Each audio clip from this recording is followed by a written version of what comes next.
Hello friends. आज से हम स्टार्ट करने जा रहे हैं ज्योग्राफी की एक नई लेक्चर सीरीज़। ये जो ज्योग्राफी की नई लेक्चर सीरीज़ होगी ये आपका कवर करेगी प्रीलिम्स प्लस मेंस दोनों का एंटायर सिलेबस को। ठीक है। ज्योग्राफी के बारे में अगर आपको आइडिया हो तो हम ज्योग्राफी को 3 पार्ट में डिवाइड करते हैं। ठीक है। पहला जो पार्ट होता है आपका it deals with physical geography. ठीक है। फिजिकल ज्योग्राफी हम पढ़ते हैं, उसके बाद हम स्टार्ट करते हैं इंडियन ज्योग्राफी से और फिर हम पढ़ते हैं वर्ल्ड ज्योग्राफी। हम स्टार्ट करेंगे हमारे लेक्चर सीरीज में फिजिकल ज्योग्राफी से। ठीक है। फिजिकल ज्योग्राफी के साथ ही साथ हम कुछ वर्ल्ड ज्योग्राफी के एलिमेंट्स भी इसमें ऐड करेंगे। साथ ही साथ जो भी आपके टॉपिक वर्ल्ड ज्योग्राफी के आते जाएंगे हम उसे फिजिकल ज्योग्राफी में भी डील करेंगे ताकि आपकी मैपिंग फिजिकल ज्योग्राफी के साथ ही प्रिपेयर हो जाए। ठीक है।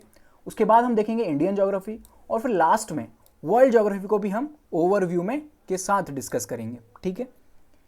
तो चलिए स्टार्ट करते हैं। फिजिकल ज्योग्राफी में आपके काफ़ी सारे टॉपिक्स हैं, उसमें जो पहला टॉपिक है इट इज़ जियोमॉर्फोलॉजी। ठीक है। कौन कौन से चैप्टर्स हैं जो आपको जियोमॉर्फोलॉजी में पढ़ने होते हैं? तो फर्स्ट होता है आपका origin of Earth, then interior of Earth, फिर types and characteristics of rocks, folding and faulting, volcanoes and earthquakes, interior of Earth, weathering, landforms, ये सभी हम जियोमॉर्फोलॉजी में स्टडी करते हैं। तो चलिए फ्रेंड्स स्टार्ट करते हैं जियोमॉर्फोलॉजी के साथ। इसमें जो फर्स्ट चैप्टर है ओरिजिन ऑफ अर्थ हम इसको स्टडी करेंगे। ठीक है। Origin of earth and evolution of earth ये दोनों साथ में ही स्टडी की जाते हैं कि अर्थ का ओरिजिन कैसे हुआ, उसमें हम पूरी यूनिवर्स को स्टडी करेंगे कि यूनिवर्स की बिगिनिंग कैसे हुई। अलग अलग जो थ्योरीज हैं आपकी, big bang theory, nebular theory, जो भी थ्योरीज यूनिवर्स के ओरिजिन से रिलेटेड है उनको हम यहाँ पे डील करेंगे। उसके बाद हम इसमें स्टडी करेंगे इवोल्यूशन ऑफ अर्थ कि अर्थ ने कैसे कैसे इवॉल्व करना स्टार्ट किया। ठीक है। पहले आपको पता होगा एक्सट्रीम कंडीशन में अर्थ जो थी पहले बहुत ज़्यादा ही एक्सट्रीमली हॉट थी, then it became extremely cold, फिर उसके ऊपर ओरिजिन ऑफ लाइफ हुई, वो कैसे अर्थ के ऊपर लाइफ का इवोल्यूशन कैसे हुआ, कैसे हम सिंगल माइक्रो ऑर्गेनिज्म से लेके आज हम ह्यूमन तक पहुंचने की जो जर्नी है पूरी अर्थ की हम उसको यहाँ पर डील करेंगे। ठीक है। इसमें जो पहला टॉपिक है डील्स विथ यूनिवर्स। ठीक है फ्रेंड्स। तो चलिए स्टार्ट करते हैं यूनिवर्स की स्टडी के साथ। यूनिवर्स क्या होता है सबसे पहले तो आपको यह आइडिया होना चाहिए। तो यूनिवर्स की अगर हम डेफिनेशन देखें तो देखिए it can be define as the space around us that consist of stars, planet, galaxy, solar system and everything that exist including all the physical matters and energy. क्या मतलब, क्या बोला मैंने यहाँ पर? यहाँ समझिए, मान लीजिए आप अर्थ पर खड़े हुए हैं। ठीक है। और आप स्काई की ओर देखते हैं। ठीक है ना, बादलों की तरफ देख रहे हैं आप, आसमान की तरफ देखा आपने, तो आसमान में आपको जो भी एलिमेंट्स दिखाई देंगे, ठीक है ना, वो सभी यूनिवर्स के अंदर आते हैं। ठीक है।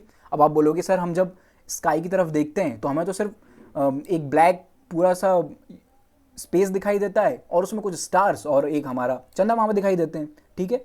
तो मैं सिर्फ आपकी नेकेड आइज से बात नहीं कर रहा हूँ जो आप आंखों से देख सके, मैं बात कर रहा हूँ आप टेलीस्कोप की मदद से देख पाएँ ऐसी चीज़ों को भी।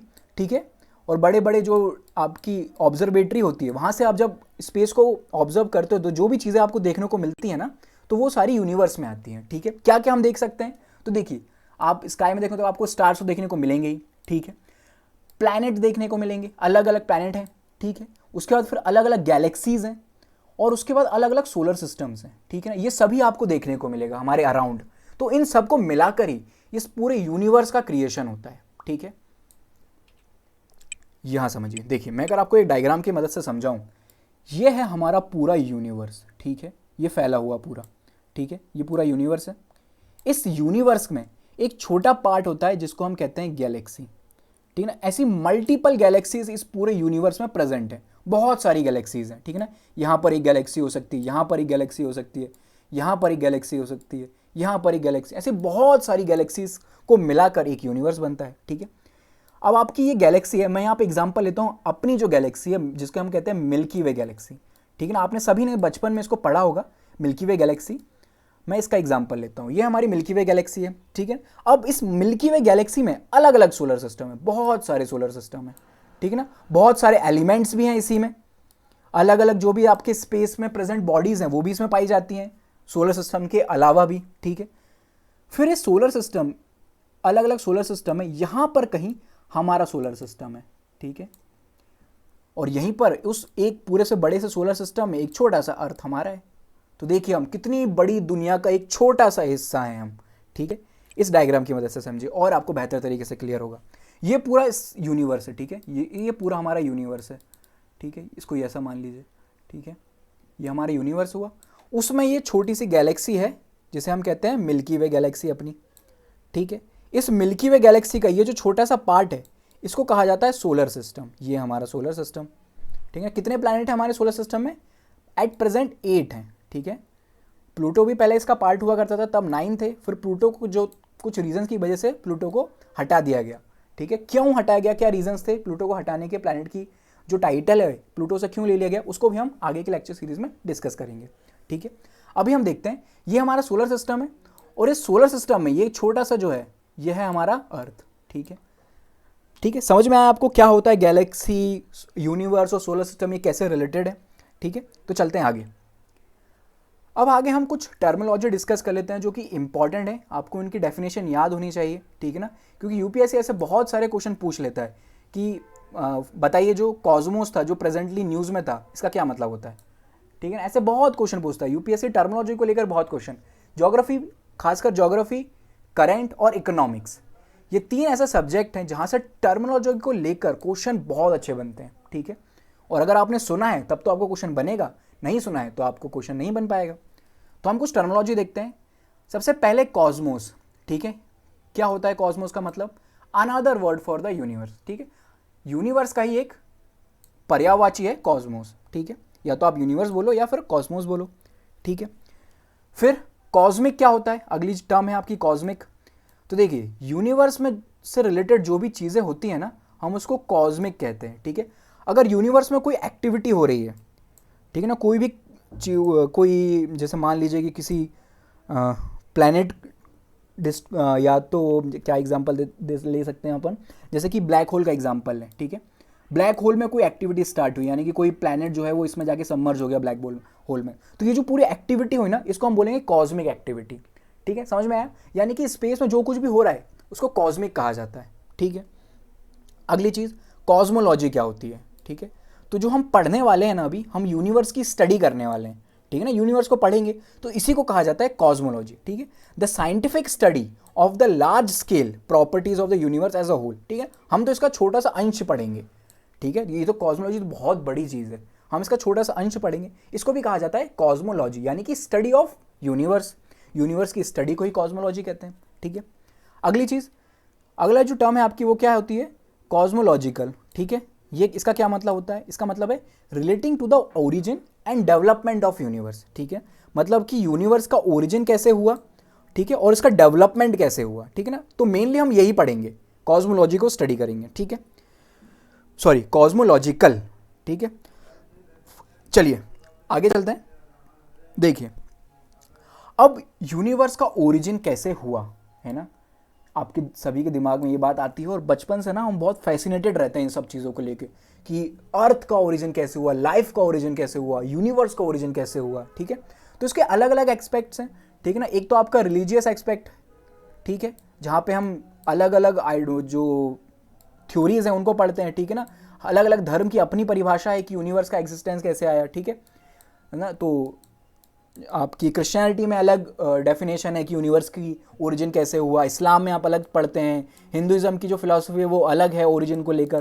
तो सबकी थ्योरीज अलग अलग हैं, सभी धर्मों की थ्योरीज अलग है यूनिवर्स की बिगिनिंग से, ठीक है ना। कुछ लोग कहते हैं कि गॉड थे, गॉड ने कहा कि लाइट हो जा तो लाइट हो गई, फिर गॉड ने कहा कि प्लैनेट्स बन जाए तो प्लैनेट्स बन गए, सन का इवोल्यूशन हुआ। इस प्रकार से ये आपके रिलीजन से जुड़ी हुई थ्योरीज हैं कुछ, ठीक है। हम यहाँ पे इन थ्योरीज की स्टडी नहीं करेंगे, ठीक है ना, इन थ्योरीज की स्टडी नहीं करेंगे क्योंकि इनका साइंटिफिक वैलिडेशन थोड़ा सा कम है, ठीक है। हम यहाँ पे पढ़ेंगे जो कुछ साइंटिस्ट ने, आपके जो रिसर्चर्स हैं, उन्होंने सालों की कड़ी मेहनत के बाद जो कुछ थ्योरीज लेकर आए वो जो कि वाइडली एक्सेप्टेबल है, ठीक है। अगर हम इन थ्योरीज की बात करें जो कि आपके अलग अलग रिलीजन बताते हैं तो ये वाइडली एक्सेप्टेबल नहीं है, ठीक है ना। जो क्रिश्चियनिटी की डेफिनेशन है उसको इस्लाम वाले रिजेक्ट कर देंगे, भैया हम नहीं मानते, ठीक है ना। जो इस्लाम की डेफिनेशन है उसको हिंदुइज्म वाले रिजेक्ट कर देंगे, नहीं भैया ओरिजिन ऑफ थ्योरी तो वो हमारी तरह से हुई है जैसा हम बोलेंगे, ठीक है ना। तो इन थ्योरीज को लेकर ना काफ़ी विवाद रहता है, ठीक है। तो जो साइंटिस्ट हैं वो थ्योरीज ना थोड़ी बहुत वाइडली एक्सेप्टेबल है, सभी लोग इनको मानते हैं कि हाँ ऐसा हो सकता है, ठीक है। तो वो क्या थ्योरीज हैं? तो बहुत सारी थ्योरीज हैं आपकी, ठीक है। आपकी नेबुलर थ्योरी है, आपकी बिग बैंग थ्योरी है। तो हम उन सभी थ्योरीज का एक मेन पॉइंट्स जो हैं उनको स्टडी करेंगे, ठीक है। तो सबसे पहली जो थ्योरी है जो वाइडली एक्सेप्टेबल, सबसे ज़्यादा जिस थ्योरी को ऑथेंटिक माना जाता है वो है आपकी द बिग बैंग थ्योरी, ठीक है ना। कुछ इश्यूज तो इस थ्योरी में भी हैं, सभी लोग तो नहीं मानेंगे ना कि हाँ, तो कुछ साइंटिस्ट इसको एक्सेप्ट करते हैं, कुछ साइंटिस्ट ऐसे भी हैं जो इसको एक्सेप्ट नहीं करते हैं, ठीक है।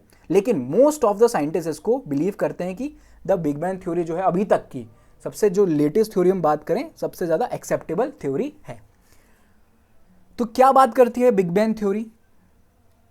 तो the big bang theory is the prevailing cosmological model for the birth of universe, ठीक है ना। प्रिवेलिंग है मतलब मोस्टली एक्सेप्टेबल है, ठीक है।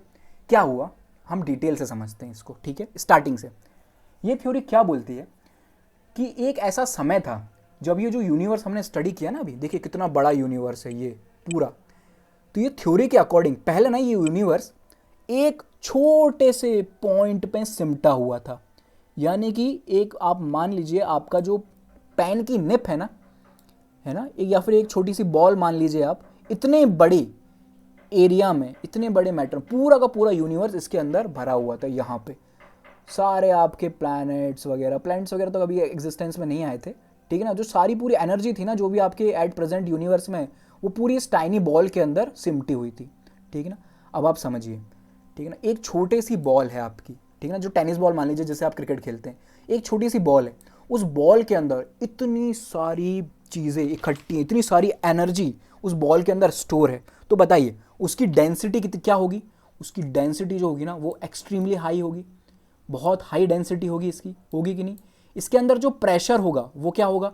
वो भी बहुत हाई होगा, ठीक है ना। बहुत हाई प्रेशर है, कम जगह है, जगह बहुत छोटी सी है, उसके अंदर सामान बहुत सारे हैं, तो डेंसिटी हाई होने के कारण प्रेशर हाई होने के कारण इसका जो टेम्परेचर है वो बताइए वो क्या होगा? वो भी बहुत एक्सट्रीमली हाई होगा, ठीक है। समझ के चलिए ना, अगर आप सभी लोगों को, है ना, जितने भी हैं उनको एक छोटे से कमरे के अंदर बंद करके रख दिया जाए, तो बताइए टेम्परेचर हाई हो जाएगा कि नहीं? आप सभी को गर्मी लगने लगी, आप सफोकेटेड फील करने लगोगे, ठीक है ना, करने लगोगे। तो वैसा ही कुछ था, यहाँ की डेंसिटी हाई थी, ठीक है, इसका प्रेशर हाई था, चेक, इसका टेम्परेचर हाई था, वो भी चेक, ठीक है। अब क्या हुआ? इतना हाई टेम्परेचर हाई प्रेशर होने के कारण इस टाइनी जो बॉल है ना आपकी, इसमें हुआ विस्फोट, एक्सप्लोजन, ठीक है, एक सडन एक्सप्लोजन हुआ। अब इसके रीजंस क्या हैं वो अलग अलग हैं, ठीक है ना। कुछ लोगों का मानना है कि इतना हाई प्रेशर था, हाई टेम्परेचर था, तो ये जो आपका पॉइंट है ये सस्टेन नहीं कर पाया और इसमें ब्लास्ट हो गया, ठीक है ना, इसमें एक्सप्लोजन हो गया, ठीक है। ये जो आपका छोटा सा पॉइंट है ना, इसको बोला जाता है सिंगुलैरिटी, ठीक है, इसको सिंगुलैरिटी बोलते हैं। एक सिंगुलैरिटी थी, वहाँ से यूनिवर्स का ओरिजिन हुआ। अब जैसे इसमें ब्लास्ट हुआ तो जो भी मैटर इसके अंदर था वो पूरा बिखर गया, ठीक है ना, वो ऐसे, एक मिनट, ठीक है ना, ये आपकी बॉल थी, इसके अंदर पूरा मैटर था, जैसे इसमें एक्सप्लोजन हुआ ये पूरा बिखर गया मैटर अलग अलग, और इसके जो टुकड़े हुए ना इस बॉल के वो बहुत दूर तक गए, ठीक है, ऐसे दूर तक फैल गए, जाते जाते फैलते रहे, ठीक है, ठीक है। तो समझ में आया आपको क्या हुआ, कैसे स्टार्टिंग हुई? तो ये था बिग बैंग, देखो ना, एक बड़ा सा धमाका, बिग बैंग थ्योरी। ये बताता है हमें एक छोटी सी बॉल के बारे में, उस बॉल के अंदर extreme high pressure, high temperature, high density, और उसके अंदर एक्सट्रीम एकदम से सडन आउटब्रेक हुआ, ब्लास्ट हुआ, ठीक है। ये इसका जो ड्यूरेशन बताया गया है बिग बैंग का, वो बताया गया है अराउंड 13.8 बिलियन ईयर्स अगो, काफ़ी समय पहले, ठीक है ना, 13.8 बिलियन ईयर्स अगो, इतने पहले ये ब्लास्ट हुआ, ठीक है ना। अब इस ब्लास्ट से क्या हुआ? देखिए जैसे ही ये ब्लास्ट हुआ ना, इसमें क्या हुआ, गैसेस का रिलीज हुआ। तो जो दो प्रोमिनेंट आपकी गैसेस थी वो कौन सी थी? सबसे पहली तो आपकी हाइड्रोजन थी, ठीक है, और दूसरी थी आपकी हीलियम। ये दो गैसेस का रिलीज हुआ, ठीक है, इस एक्सप्लोजन के बाद, ठीक है। फिर क्या हुआ? देखिए जैसे ही, अब तो देखिए एक्सप्लोजन हो चुका है, अब चीज़ें फैल गई हैं दूर दूर जाके, ठीक है ना। अब इनको क्या मिल गया? स्पेस मिल गया, ठीक है ना। अब टेम्परेचर भी उतना हाई नहीं है, जैसा जितना पहले टेम्परेचर इस बॉल के अंदर जितना हाई था उतना टेम्परेचर हाई अब नहीं है, ठीक है। बॉल मैं सिर्फ एक एग्जाम्पल के लिए बोल रहा हूँ, ठीक है ना, रियल में नहीं बोल रहा हूँ, ठीक है। तो यहाँ पर क्या हुआ, टेम्परेचर अब डिक्रीज होना स्टार्ट हो गया, ठीक है ना, काफ़ी टेम्परेचर डिक्रीज हुआ। अब टेम्परेचर डिक्रीज हुआ तो ये जो गैसेस थी ना, ये गैसेस मॉलिक्यूल्स क्या हुए, आपस में टकराए। आपस में टकराए और कोलाइड हो गए, कंबाइन हो गए। तो धीरे धीरे करके इन्होंने क्लाउड्स का फॉर्मेशन किया, ठीक है ना। फिर धीरे धीरे करके उन्हीं क्लाउड से आपके जो भी अलग अलग चीज़ें हैं यूनिवर्स में प्रेजेंट हैं उनका फॉर्मेशन स्टार्ट हो गया ना, ठीक है ना। सब एटॉमिक पार्टिकल्स बने, फिर उनसे एटॉमिक पार्टिकल्स बने, लेटर सिंपल एटम्स बना फॉर्म हो गए। समझ में आ ही रहा होगा आपको। धीरे धीरे करके जो हाइड्रोजन है, हाइड्रोजन जो है मिला, 2 हाइड्रोजन बन के हीलियम बनना स्टार्ट हुआ, ठीक है। और यही प्रोसेस जो है आपकी वो कहाँ पर होती है, वो सन के अंदर होती है, ठीक ना। 2 हाइड्रोजन के एटम्स मिलते हैं, उनसे हीलियम बनता है और आपकी एनर्जी रिलीज होती है, ठीक है। इसको क्या बोलते हैं हम, फ्यूजन बोलते हैं, ठीक है ना। हम आगे आने वाले लेक्चर्स में इसको भी डील करेंगे, सन को भी डील करेंगे, क्या प्रोसेस होती है सन के अंदर, सन का फॉर्मेशन कैसे हुआ, इन सबको भी डील करेंगे, ठीक है। तो अब क्या हुआ, टेम्परेचर लो हो गया और आपके जो जितने जो गैसियस मॉलिक्यूल्स थे वो आपस में कोलाइड होना चालू हुए। धीरे धीरे करके वो एटॉमिक पार्टिकल का रूप लेना स्टार्ट कर दिया उन्होंने, ठीक है। इसी प्रकार से चीज़ें आपस में जुड़ती चली गई और आपके स्टार्स और गैलेक्सी का फॉर्मेशन स्टार्ट हो गया, ठीक है। तो आपको समझ में आया कैसे छोटी छोटी गैसें एक छोटी सी बॉल से आपके बड़े बड़े गैलेक्सी और स्टार्स, प्लैनेट्स वगैरह बन गए, ठीक है ना। मोस्ट ऑफ द प्लैनेट और स्टार्स आप देखेंगे तो वो गैसेस से बने हुए हैं, ठीक है ना। और उनमें मैक्सिमम अमाउंट में पाई जाने वाली गैस कौन सी है, तो या तो वो हाइड्रोजन होगी या हीलियम होगी, ठीक है ना। तो अगर क्वेश्चन पूछता है आपसे कि बताइए जुपिटर पर जो सबसे ज़्यादा अमाउंट में पाई जाने वाली गैस है वो कौन सी है, ठीक है ना। तो अगर आप एक एजुकेटेड गैस लगाएं ना तो उसमें या तो हाइड्रोजन होगा या हीलियम होगा, ठीक है ना। ये दोनों गैसेस होंगी आपकी जो जुपिटर पे सबसे ज़्यादा अमाउंट में प्रेजेंट होंगी, ठीक है। चलते हैं आगे। एक जो इम्पॉर्टेंट पॉइंट हमें बिग बैंग थ्योरी से पता चली यूनिवर्स के बारे में, तो वो हमें पता चला कि ये जो यूनिवर्स है ना वो कंटिन्यूसली एक्सपांड कर रहा है। यानी कि ये बॉल में विस्फोट हुआ और ये फैलता गया, तो ये जो इसका फैलाव है ना, इसका फैलना अभी भी जारी है, अभी भी एक्सपांड कर रहा है, ठीक है ना। यहाँ इस डायग्राम से आपको बहुत अच्छे से क्लियर होगा। ये आपका सिंगुलैरिटी था, एक छोटी सी बॉल थी, इसमें हुआ एक्सप्लोजन, ठीक है। तो ये क्या हो गया, दूर दूर जाना स्टार्ट हो गई चीज़ें, पहले इतनी दूर गई, फिर और दूर गई और अभी और दूर गई हैं। और ये जो अभी एक्सपांशन है ना ये कंटिन्यूअस है, अभी भी और फैल रहा है, यूनिवर्स हमारा और फैल रहा है, ठीक है। ये एक और पॉइंट बिग बैंग थ्योरी से चलकर सामने आई, ठीक है। तो उम्मीद है आपको बिग बैंग थ्योरी समझ में आई होगी। ये पूरा हमने डिटेल में डिस्कस किया, बिग बैंग थ्योरी के जो इंपॉर्टेंट पॉइंट्स थे, ठीक है, उनको डिस्कस किया। अगला पॉइंट जो बिग बैंग थ्योरी से इंपॉर्टेंट है, रिलेटेड है, वो क्या है, बिग क्रंच, ठीक है ना। अब ये बिग क्रंच क्या है, देखिए इसमें कहा कि भैया जैसे ये यूनिवर्स फैल रहा है ना, तो एक टाइम ऐसा आ जाएगा जब यूनिवर्स अपने एक्सट्रीम या फिर अपना जो एक्सपांशन की जो मैक्सिमम क्वांटिटी है उसको अचीव कर लेगा। यानी कि अब इसके बाद यूनिवर्स एक्सपांड नहीं हो सकेगा। मान लीजिए ये वो टाइम पीरियड आ गया जब यूनिवर्स ने अपना जो मैक्सिमम एक्सपांशन है, जितना वो फैल, एक बैलून को समझिए आप, ठीक है ना। एक बैलून में आप हवा भर रहे हैं तो वो एक्सपांड कर रहा है, फैलते जा रहा है, फैलते जा रहा है, तो एक पॉइंट आएगा, सर्टेन पॉइंट, जहां पर जाकर उससे ज़्यादा वो बैलून को जो है आप एक्सपांड नहीं कर पाएंगे, ठीक है। उससे ज़्यादा अगर आप उसमें हवा भरेंगे तो क्या होगा, वो बैलून आपका फट जाएगा। तो वैसा ही कुछ ये बिग क्रंच बताता है हमें। क्या बोलता है कि एक पर्टिकुलर टाइम आएगा जब ये जो आपका यूनिवर्स है वो अपना मैक्सिमम साइज को अचीव कर लेगा। उसके बाद ये क्या करेगा, इसके बाद ये डेंसर होना स्टार्ट कर देगा और हॉटर अगेन। जैसा कि पहले था ना, एक छोटी सी बॉल थी जिसकी डेंसिटी हाई थी और टेम्परेचर हाई था, वैसे ही अब ये जो यूनिवर्स है आपका, जब ये अपनी मैक्सिमम साइज को अटेंड कर लेगा उसके बाद ये फिर से गर्म होना और डेंस होना स्टार्ट कर देगा। फिर क्या होगा, धीरे धीरे करके ये जो पूरी प्रोसेस हमने समझी ना, यहाँ पर ये जो पूरी प्रोसेस रिवर्स में आने लगेगी, ठीक है। ये जो पहले बड़ा सा यूनिवर्स था आपका, फिर वो श्रिंक होकर छोटा सा हो जाएगा, फिर श्रिंक होकर छोटा होगा और एट द एंड वो वापस वही चीज़ अचीव कर लेगा जो उसने पहले जिस शेप में वो था, ठीक है। इसको क्या बोलेंगे हम, डेथ ऑफ यूनिवर्स, यानी कि द बिग क्रंच, यूनिवर्स की समाप्ति, यूनिवर्स का समापन, ठीक है। तो यह है बिग क्रंच। अब हम डिस्कस करते हैं कि भैया वो कौन से ऐसे रीजंस थे जिनके कारण साइंटिस्ट इस कंक्लूजन पर पहुंचे कि जो हमारा बिग बैंग है वो वाकई में एक सही थ्योरी है, यूनिवर्स की बिगिनिंग को जो समझाता है, जो यूनिवर्स की ओरिजिन को हमें बताता है। तो वो कौन से ऐसे प्रूफ थे या वो कौन से ऐसी चीज़ें जो सामने आई, साइंटिस्ट ने स्टडी करके पता चला, तो आइए हम उनको समझते हैं। देखिए बहुत सारे एलिमेंट्स हैं, कौन कौन से हैं? कॉस्मिक माइक्रोवेव बैकग्राउंड, ठीक है ना, एक ये भी था, ये क्या होता है, इसको हम शॉर्ट में CMB भी बोलते हैं, ठीक है ना, या फिर CMBR, ठीक है ना, कॉस्मिक माइक्रोवेव बैकग्राउंड रेडिएशन या फिर CMB इन शॉर्ट, ठीक है।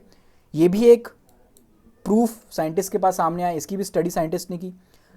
और क्या बोलते हैं, एक और है आपका कॉस्मोलॉजिकल रेडशिफ्ट, इसको हम यहाँ इस लेक्चर में डील करेंगे, ठीक है ना, बाकी की चीज़ों को हम आने वाले लेक्चर्स में डील करेंगे, ठीक है।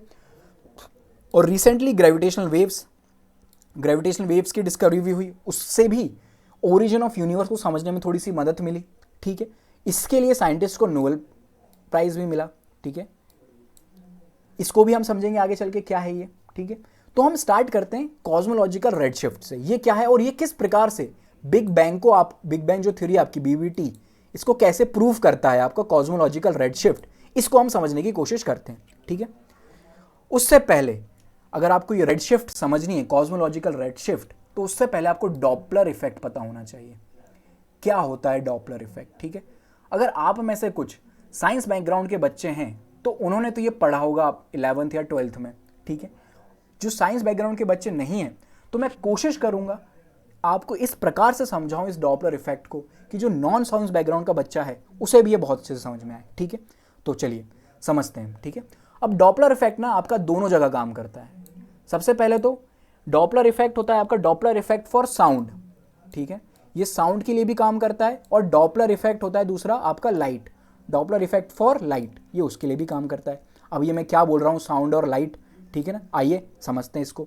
तो लाइट, हमें मेन मकसद है हमारा लाइट से, ठीक है ना, हमें लाइट समझनी है, लेकिन उसके लिए आपको साउंड का भी नॉलेज होना चाहिए थोड़ा सा, ठीक है। तो चलिए डॉपलर इफेक्ट को समझना शुरू करते हैं। ये ना बहुत प्रैक्टिकल एग्जाम्पल है, आप सभी ने ये बात ऑब्जर्व की होगी। या तो आप कभी प्लेटफॉर्म पर खड़े हों, ठीक ना, ट्रेन का वेट कर रहे हो और ट्रेन की आवाज़ आपको बहुत दूर से आ जाती है, ठीक है ना, हॉर्न बजाते हुए ट्रेन आती है, ठीक है। वो जैसे जैसे करके धीरे धीरे आपके करीब आते जाती है, आपको उसकी आवाज़ ज़्यादा महसूस होने लगती है, ठीक है। हम यहाँ पे एक एग्जाम्पल लेते हैं फायर ट्रक का, ठीक है। ये फायर ट्रक आपका खड़ा हुआ है, समझिए डॉपलर इफेक्ट क्या बोलता है, ठीक है। ये ट्रक आपका यहाँ पर खड़ा हुआ है, रेस्ट की पोजीशन में है अभी। मान लीजिए यहाँ पर कहीं आग लगी, एक बिल्डिंग है आपकी, यहाँ पर लग गई है आग। अब इस ट्रक को इन्फॉर्मेशन मिली, जो आपका फायर ब्रिगेड होती है या फिर फायर ट्रक होता है, इसको इन्फॉर्मेशन मिली कि भैया यहाँ पर आग लगी है, ठीक है। और यहाँ पर रास्ते में है आपका ऑब्जर्वर, यहाँ पे हमने दो ऑब्जर्वर लिए, एक का नाम दिया हमने ऑब्जर्वर V, एक का नाम दिया ऑब्जर्वर A, ठीक है। अब क्या होता है, ये फायर ट्रक जो है वो इस डायरेक्शन में मूव करना स्टार्ट करता है, इस डायरेक्शन में ये मूव करना स्टार्ट करता है और अपना ये सायरन बजाना स्टार्ट कर देता है। सायरन जैसे आवाज़ आती है आपको, टेणो टेणो टेणो, इस प्रकार की आवाज़ आती है। तो क्या होगा, देखिए जब ये आवाज़ निकालेगा ना अपनी, जो हॉर्न, इसका जो सायरन बजेगा, तो ये कुछ फ्रिक्वेंसी रिलीज करेगा, ठीक है ना, ये इसकी फ्रिक्वेंसी हो गई, ठीक है। क्या होगा, जैसे जैसे ये फायर ट्रक इस ऑब्जर्वर A के करीब पहुंचेगा, इसकी फ्रिक्वेंसी पास आते जाएंगी, ठीक है ना। कैसे पास आएंगी समझिए, मान लीजिए इसने ये जो फर्स्ट फ्रिक्वेंसी है इसकी, ठीक है ना, फर्स्ट बार जब इसने सायरन बजाया तो इसकी फर्स्ट फ्रिक्वेंसी रिलीज हुई, ठीक है ना। मान लीजिए उस समय ट्रक यहाँ पे था, ठीक है। फिर क्या हुआ, जब इसने अपनी दूसरी बार सायरन बजाया तो ट्रक, ये दूसरी फ्रिक्वेंसी, तो ट्रक जो है कुछ आगे भी बढ़ा, साथ ही साथ इसने अपनी आवाज़ भी दी। तो आप समझ रहे हैं, जैसे जैसे ये अपनी आवाज़ देते जा रहा है वैसे वैसे ये इसी डायरेक्शन में मूव भी कर रहा है। तो उसके कारण क्या होगा, ये फ्रिक्वेंसी ना आपस में पास आने लग जाएंगी, ठीक है ना, पास आते जा रही हैं, ठीक है। समझ में आया आपको, इससे क्या हुआ, फ्रिक्वेंसी जो हुई आपकी वो बढ़ गई, ठीक है ना, फ्रिक्वेंसी में इंक्रीज हुआ, ठीक है। जब आपकी फ्रिक्वेंसी में बढ़ती है तो क्या होती है, वेवलेंथ इसके इन्वर्सली प्रोपोर्शनल होती है फ्रिक्वेंसी के, और वेवलेंथ घटती है, ठीक है। समझ में आया आपको, यानी कि जब when a source of sound is moving towards the listener, ये जो आपका लिसनर है, ठीक है ना, और ये है आपका सोर्स ऑफ साउंड, जब ये इसकी तरफ मूव कर रहा है the listener, the sound waves, the wavelength decreases, ठीक है ना। जो साउंड वेव की जो वेवलेंथ होगी, ये आपकी साउंड वेव्स हैं, इनकी जो वेवलेंथ है वो डिक्रीज हो रही है, यानी कि ये आपकी साउंड वेव्स हैं ऐसी, पहले ऐसी थी, अब क्या हो गई, इनका ये होती है आपकी वेव। एक वेव में ये जो डिस्टेंस होता है इसको हम बोलते हैं वेवलेंथ, ठीक है। अब क्या हुआ, ये वेवलेंथ थी ना, ये इसकी डिक्रीज हो गई, यानी कि ये पास आ गई, ठीक है ना। अब ये पास आई तो पहले एक वेव में एक फ्रिक्वेंसी थी, अब उसी उतने ही उसमें 2 फ्रीक्वेंसी हो गई, ये देखिए आपकी 2 वेव आ गई ना, ये होती है नंबर ऑफ वेव्स होती है फ्रीक्वेंसी, ठीक है। तो आपकी फ्रीक्वेंसी इंक्रीज हो गई और वेवलेंथ डिक्रीज हो गई, ठीक है। ये कब हुआ? जब सोर्स ऑफ साउंड आपके करीब जा रहा है, ठीक है। अब यहां पर एक ऑब्जर्वर था इस ट्रक के पीछे, उससे क्या हुआ? उससे ये ट्रक दूर जाना स्टार्ट हो गया, ठीक है ना। यानी कि जो साउंड का सोर्स था वो हमारे ऑब्जर्वर वी से दूर जा रहा है। अब इस कंडीशन में क्या हो रहा है? देखिए इस कंडीशन में क्या हो रहा है, मान लीजिए ये ट्रक यहां पर था, ठीक है, यहां पर था, और उसने अपना सायरन बजाना स्टार्ट किया। तो ये जो पहली वेव थी, ठीक है ना, साउंड की पहली वेव थी, वो ये रिलीज हुई, ये आपकी साउंड की पहली वेव, और जब ये रिलीज हुई ये ट्रक ऑलरेडी आगे बढ़ गया, ठीक है ना, वो यहां पहुंच गया, तो इनके बीच में डिस्टेंस बढ़ गया। समझ रहे हैं आप? वैसे ही क्या हुआ, जब इसने अपनी दूसरी वेव छोड़ी अपनी आवाज की, तब इनका डिस्टेंस और इंक्रीज हो गया। इसके कारण यहां पर वेव के बीच में डिस्टेंस बढ़ गया, यानी कि आपकी जो वेवलेंथ थी, ये लैम्डा से रिप्रेजेंट करते हैं वेवलेंथ को, ठीक है।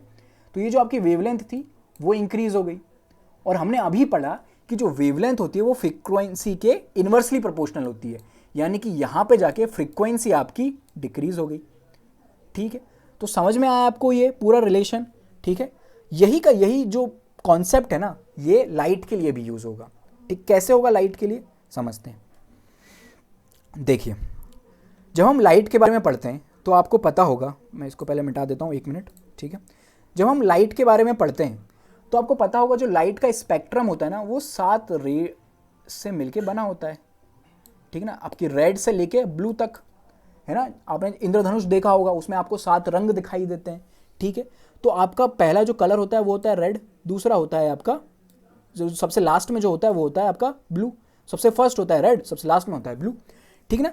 तो ये जो पूरा स्पेक्ट्रम होता है ना, ये किसके आधार पर डिवाइड होता है? ये वेवलेंथ के आधार पर डिवाइड होता है, ठीक है। क्या होता है, जिस भी लाइट की, जिस भी कलर की वेवलेंथ सबसे ज़्यादा होती है उसको हम पहले मानते हैं। तो जो रेड होता है ना, इसकी वेवलेंथ ज़्यादा होती है as compare to blue, blue की वेवलेंथ कम होती है। तो ये पूरा का पूरा जो डॉपलर इफेक्ट है वो इसमें लगता है। कैसे लगता है? मान लीजिए ये आपका लाइट का सोर्स है सन, ठीक है, ये आपका लाइट का सोर्स है सन, यहां पे था ये पहले, ये आपको लाइट कलर में दिख रहा है,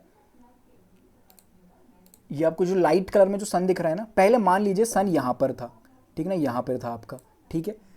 तो ये अपनी लाइट छोड़ रहा था, एनर्जी फॉर्म में रिलीज कर रहा था, और आप यहां अर्थ पर थे, आपको लाइट मिल रही थी, ठीक है। अब क्या हुआ, अब सन जो है वो मूव कर गया दूर, यानी कि जो लाइट का सोर्स था वो दूर मूव कर गया ऑब्जर्वर से, ठीक है ना। तो ये वाला कॉन्सेप्ट लगाइए, जब साउंड का जो सोर्स था वो ऑब्जर्वर से दूर मूव किया, तो अब क्या हुआ, वेवलेंथ बढ़ी थी कि घटी थी? तो वेवलेंथ आपकी इंक्रीज हुई थी।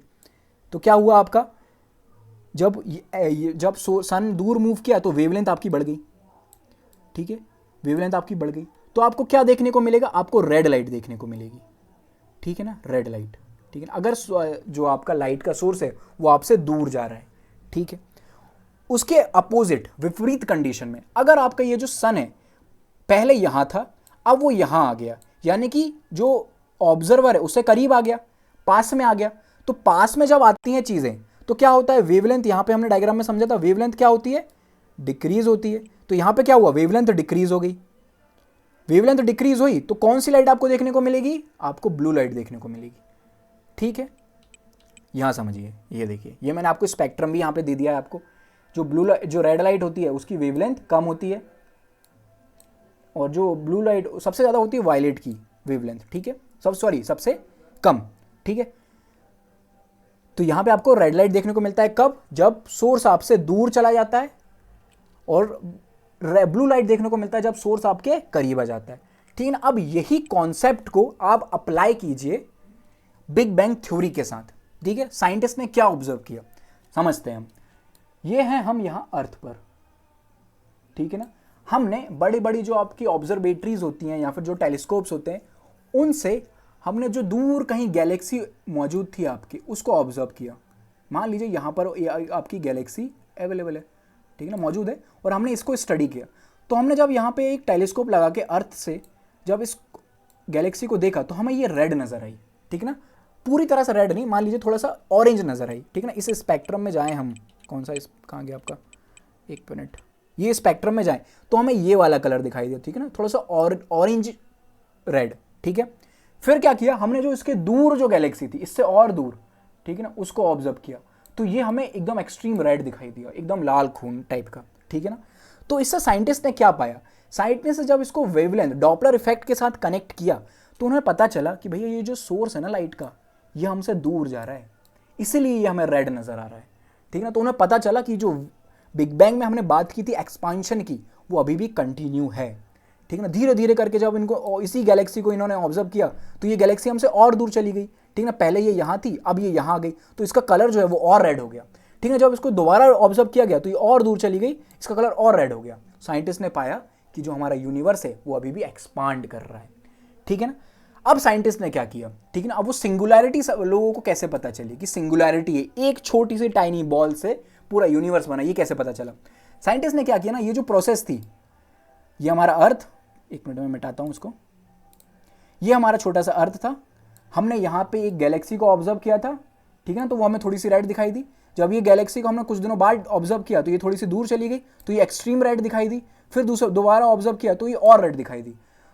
अभी तो ये प्रोसेस चल रही है, साइंटिस्ट ने क्या किया, इसको रिवर्स करना चालू किया, ठीक है ना। उन्होंने इसको बोला कि हम इसको रिवर्स करते हैं। कैसे रिवर्स करते हैं, मतलब थ्योरेटिकली, प्रैक्टिकली तो रिवर्स करना पॉसिबल नहीं हमारे लिए, तो उन्होंने थ्योरेटिकली किया।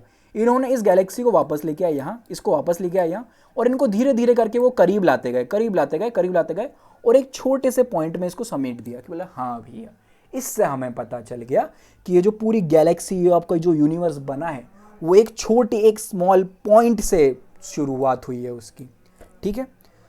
तो फ्रेंड्स, ये था पूरा बिग बैंग के बारे में। मैंने यहाँ पे आपको पूरे नोट्स दे दिए हैं, डॉपलर इफेक्ट के नोट्स दे दिए हैं, ब्लू शिफ्ट क्या होता है, रेड शिफ्ट क्या होता है, जो मैंने समझाया, मुझे उम्मीद है आपको भी समझ में आया होगा। मैंने पूरी कोशिश की है कि नॉन साइंस और जो साइंस बैकग्राउंड के बच्चे हैं उन दोनों को साथ में लेके चलूँ, ठीक है। ये जो पूरा आपका फिनोमेना जो ऑब्जर्व किया गया ना, रेड शिफ्ट और ब्लू शिफ्ट का, उसको कहते हैं, वो उसको डिस्कवर करने वाले जो एस्ट्रोनॉमर्स थे वो थे आपके एडविन हबल, ठीक है। इन्होंने सबसे पहले ये रेड शिफ्ट का फिनोमेना बताया था, ठीक है। अब कुछ क्वेश्चंस हैं जो प्रीवियसली पूछे गए हैं बिग बैंग थ्योरी से रिलेटेड, उन क्वेश्चन को आइए हम डिस्कस करते हैं। तो जो आपका पहला क्वेश्चन है, with reference to big bang theory which one of the following statement is /are correct. कौन सा स्टेटमेंट आपको बताना है जो इसमें से सही है, ठीक है। तो पहले स्टेटमेंट को डील करते हैं। In the beginning of all matter forming the universe existed in one place in the form of tiny ball, singular atom with an unimaginable small volume, infinite temperature and indefinite density। बताइए क्या ये point सही है, correct है। सबसे पहले तो आप जब भी क्वेश्चन पढ़े ना तो ये इन पॉइंट्स को अंडरलाइन कर लिया करो, ठीक है ना, क्योंकि यूपीएससी बहुत कंफ्यूज करता है। कई बार वो यहाँ पे इनकरेक्ट लिख देगा, और अगर आपने सही से क्वेश्चन नहीं पढ़ा है ना तो आप फंस जाओगे, ठीक है ना। सही आता हुआ क्वेश्चन आप गलत करके आओगे, ठीक है। तो बताइए, हमने अभी यही पढ़ा ना, एक टाइनी बॉल के रूप में था, उसका स्मॉल वॉल्यूम था, इनफाइनाइट टेम्परेचर था और इनडिफाइनाइट डेंसिटी थी। तो ये वाला पॉइंट सही है कि नहीं, ठीक है। तो सही तो लग रहा है हमें। चलिए अगला स्टेटमेंट को डील करते हैं। At the big bang the tiny ball exploded violently, ठीक है ना, उसमें विस्फोट हुआ। This leads to huge expansion, उसमें एक्सपांशन हुआ। It is now generally accepted that this event of big bang theory took place 4.7 billion years before the present, ठीक है। ये स्टेटमेंट है। सेकंड आपका ऑप्शन क्या क्या है, 1 only, 2 only, both A and B and neither 1 and 2। तो देखिए फर्स्ट स्टेटमेंट तो सही है, ठीक है। तो मतलब आपका फर्स्ट स्टेटमेंट सही हो गया, यानी कि ये वाला ऑप्शन आपका हट गया और ये वाला ऑप्शन भी आपका हट गया, ठीक है। अब आपके दो स्टेटमेंट बचे, या तो 1 ओनली होगा या फिर बोथ होगा। अगर हम सेकंड स्टेटमेंट की बात करें ना तो ये सेकंड स्टेटमेंट यहाँ तक सही था, ये 4.7 बिलियन ईयर्स तक, यहाँ तक तो ये सही था। क्यों? क्योंकि हमने अभी पढ़ा दोस्तों, जब हमने टाइम पीरियड डिस्कस किया था तो यहाँ देखिए 13.8 बिलियन ईयर्स अगो हुआ है, ठीक है ना, 4.7 नहीं। तो उसके कारण क्या हो गया, ये जो स्टेटमेंट हो गया आपका गलत। जैसे ही ये गलत हुआ तो ये वाला पॉइंट हट गया, आपका ऑप्शन ए सही आ गया, ठीक है। तो देखिए यहाँ पे मैंने आपको टाइम ड्यूरेशन दे दिया है। ये जो बिग बैंग है वो ऑलमोस्ट 15 बिलियन ईयर्स अगो की बात करता है। फिर जो स्टार का फॉर्मेशन है वो कब हुआ, 10 बिलियन ईयर्स अगो। सन का फॉर्मेशन हमारे 5 बिलियन ईयर्स अगो हुआ है। जो हमारी अर्थ का फॉर्मेशन है वो स्टार्ट हुआ था अराउंड 4.5 बिलियन ईयर्स अगो, ठीक है ना। उसके बाद जो फर्स्ट ओशन आपका सामने आया था वो 3.8 बिलियन ईयर्स अगो आया था। ये मैंने आपको टाइम ड्यूरेशन दे दिया है, ठीक है। अगला क्वेश्चन को डील करते हैं, ठीक है ना, और ये शायद लास्ट क्वेश्चन होगा हमारा आज का, ठीक है ना। Which statement is not true regarding the big bang theory, इनमें से कौन सा स्टेटमेंट है जो बिग बैंग थ्योरी के रिगार्डिंग नहीं है, ठीक है ना। पढ़ते हैं। Option 1, everything in the universe emerged from a point known as singularity, ठीक है। पहला पॉइंट क्या है, ये सही है गलत, ठीक है, अभी तो सही लग रहा है हमें, तो सही है। This happened about 13.7 billion years ago, ये स्टेटमेंट क्या है, ये स्टेटमेंट भी सही है, अभी हमने देखा, ठीक है ना। Cloud formed clusters of galaxies, ठीक है ना, अभी हमने देखा था जब बिग बैंग में विस्फोट हुआ तो जो आपकी छोटी छोटी गैसेस थी ना, हाइड्रोजन हीलियम, वो दोनों पास आई, कोलाइड हुई, उन्होंने आगे चल के गैसियस क्लाउड बनाया, फिर उन्हीं गैसियस क्लाउड से आगे चल के आपके प्लैनेट स्टार्स वगैरह बने, प्लैनेट्स वगैरह बने, और फिर उन्हीं स्टार प्लैनेट्स ने आगे चल के आपकी गैलेक्सी का फॉर्मेशन किया। तो बताइए ये सही है क्या, ये वाला statement, clouds form clusters of Galaxy, तो ये वाला स्टेटमेंट बिल्कुल सही है, ठीक है ना। तो अब ये 3 स्टेटमेंट सही हो गए, तो अब ऑब्वियस सी बात है फोर्थ गलत होगा, लेकिन देख लेते हैं फोर्थ क्या बोलता है। द यूनिवर्स इज कॉन्ट्रैक्टिंग, ये तो भैया उल्टा ही हो गया पूरा, हम तो बात कर रहे हैं कि यूनिवर्स जो है वो एक्सपांड हो रहा है, ठीक है ना, और ये स्टेटमेंट क्या बोल रहा है, द यूनिवर्स इज कॉन्ट्रैक्टिंग, मतलब कि यूनिवर्स सिकुड़ रहा है, ऐसा तो हो नहीं रहा है, यूनिवर्स तो अभी एक्सपांड हो रहा है, ठीक है। तो आपका ये जो ऑप्शन डी है ये हो जाएगा नॉट ट्रू, यानी कि option D is the correct answer, ठीक है, नॉट ट्रू बोला है यहाँ पर, ध्यान दीजिएगा, ठीक है। तो दोस्तों ये था हमारा आज का डिस्कशन, मुझे उम्मीद है आपको ये डिस्कशन समझ में आया होगा। Thank you so much for the discussion.